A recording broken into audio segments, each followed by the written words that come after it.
শেখ হাসিনা দেশ থেকে পালানোর পর যে নামটি সবার মুখে মুখে সেটি হচ্ছে আয়নাঘর।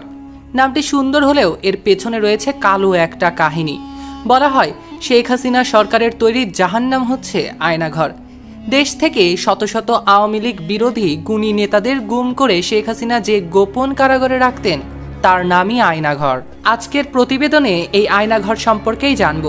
বাংলাদেশের প্রতিরক্ষা বাহিনীর গোয়েন্দা সংস্থার নাম হলো ডিজিএফআই বা directorate general of forces intelligence.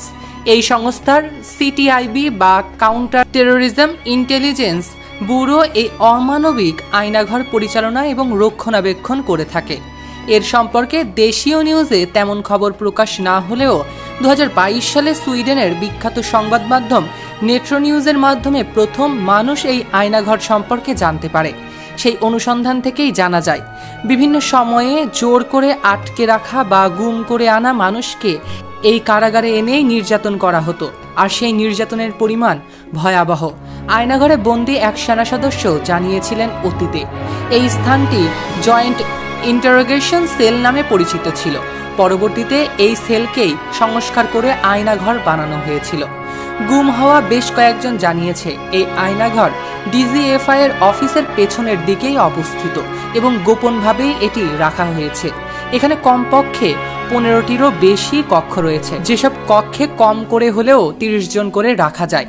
সম্প্রতি কয়েকজন এই গোপন কারাগারের ছবি প্রকাশ করেছে, যা থেকেই বোঝা যায় এসব কত ভয়ঙ্কর। এসব কারাগারের ছবি ভাইরাল হতেই সকলে দুঃখ প্রকাশ করেছে। অনেকেই বলেছে এত কঠিন এবং কঠোর কারাগারে কেমন করে মানুষ বছরের পর বছর বা যুগের পর যুগ রয়েছে। তাদের তো জীবন বলে কিছুই নেই।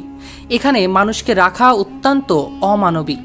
বছরের পর বছর বিনা বিচারে অনেককে গুম করে এনে এখানে রাখা হয়েছে, যারা অনেকে এতে মৃত্যুবরণও করেছে।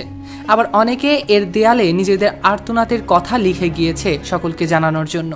শুধু অনেক বছর রাখা হয় এমন নয়, অনেককে খুব অল্প সময়ের জন্য এই আয়নাঘরে এনে বন্দি করে রাখা হয়েছে, আবার তাদেরকে মুক্তিও দেওয়া হয়েছে।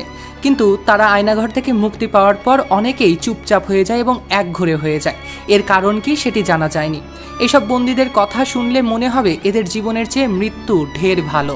অনেকেই অভিযোগ করেছে যে শেখ হাসিনার থেকে বাড়তি অবৈধ রাজনৈতিক সুবিধার জন্যই ডিজিএফআই এর অনেক অফিসাররা এই আয়নাঘরের কর্মকাণ্ডগুলো চালিয়ে গিয়েছেন বছরের পর বছর, যুগের পর যুগ, যা এখন সোশ্যাল মিডিয়াতে ভাইরাল হচ্ছে।